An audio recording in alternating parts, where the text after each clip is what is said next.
এখন আপনারা যে মামুনকে দেখতে পাচ্ছেন, আমি খুব গর্ব নিয়ে বলতে পারি যে এই মামুনকে আমি ক্রিয়েট করেছি।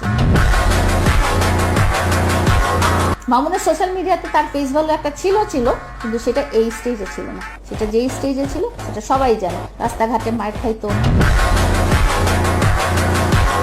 কোন জায়গায় মার খেতো না, রাস্তাঘাটে গিয়ে ও বলে তো যে লায়লার জন্য সম্মানহানি হয়েছে। ওর সম্মানটা কোথায় ছিল? আমার প্রশ্ন হচ্ছে যে তোমার সম্মানটা কোন দিক দিয়ে ছিল? তুমি নাচো গাও, সেই হিসেবে তোমাকে তো কেউ মিডিয়া কর্মী হিসেবে ধরেই না।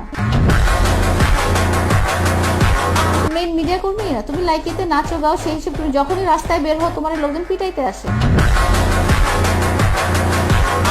তোমার দেখতে আসে যে তোমার এই অদ্ভুত চুলের কালার, অদ্ভুত ছিঁড়া প্যান্ট, অদ্ভুত স্টাইলিং এর এইসব মানুষের কোন চিড়িয়াখানায় চিড়িয়া দেখতে আসে, সেভাবেও তোমাকে দেখতে আসে।